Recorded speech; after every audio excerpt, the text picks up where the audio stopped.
ಸಂದರ್ಭದಲ್ಲಿ ಡೆಲ್ಲಿಗೆ ಹೋಗಿರುವಂತದ್ದು ಕೂಡ ಅದು ಕೂಡ ಚರ್ಚೆ ಆಗ್ತದೆ. ಅವರು ಹೇಳಿದಾರಲ್ಲ, ಇರಿಗೇಷನ್ ಡಿಪಾರ್ಟ್ಮೆಂಟ್ ಇದ್ದು ಅದು ಯಾವ್ದು ಕೇಸ್ ಬರ್ತಾ ಇದೆ, ಅದ್ರ ಬಗ್ಗೆ ನಾನು ಕಾನೂನು ತಜ್ಞರ ಜೊತೆಯಲ್ಲಿ ಚರ್ಚೆ ಮಾಡೋದಕ್ಕೆ ಹೋಗ್ತಾ ಇದ್ದೀನಿ ಅಂತ ಅವ್ರು ಕ್ಲಾರಿಫಿಕೇಶನ್ ಕೊಟ್ಟೆ ಹೋಗಿದ್ದಾರೆ.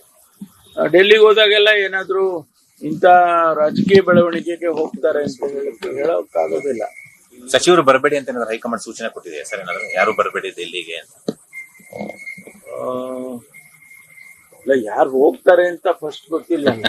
ಸತೀಶ್ ಜಾರಕಿಹೊಳಿ ಅವರು ಹೋಗೋದಕ್ಕೆ ಸಿದ್ಧತೆ ಮಾಡ್ಕೊಂಡಿದ್ರು. ನಾನು ಹೇಳಿದ್ನಲ್ಲ, ನನ್ಗೆ ಅವಶ್ಯಕತೆ ಬಿದ್ರೆ ಹೋಗೋಣ, ಸುಮ್ನೆ ಯಾಕೆ ಹೋಗ್ಬೇಕು ಡೆಲ್ಲಿಗೆ. ಧರ್ಮಸ್ಥಳ ವರದಿ ನಮ್ಮ ಇಲಾಖೆನಲ್ಲಿ ಡೆಲ್ಲಿನಲ್ಲಿ ಹೆಚ್ಚು ಏನ್ ಕೆಲಸ ಇಲ್ಲ.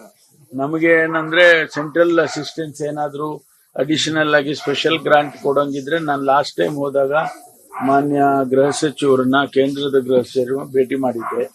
ನಮ್ಗೆ ಒಂದು 5,000 ಮನೆ ಪೊಲೀಸ್ನವರಿಗೆ ಮನೆ ಕಟ್ಟಬೇಕು, ಅದಕ್ಕೊಂದಷ್ಟು ಗ್ರಾಂಟ್ ಕೊಡಿ, ಸ್ಪೆಷಲ್ ಗ್ರಾಂಟು ಕೊಡಿ ಅಂತ ಹೇಳಿದ್ದೆ. ನಮ್ಗಿನ್ನೂ ಕೂಡ ಯಾವುದು ಇಲ್ಲಿವರೆಗೂ ಬಂದಿಲ್ಲ.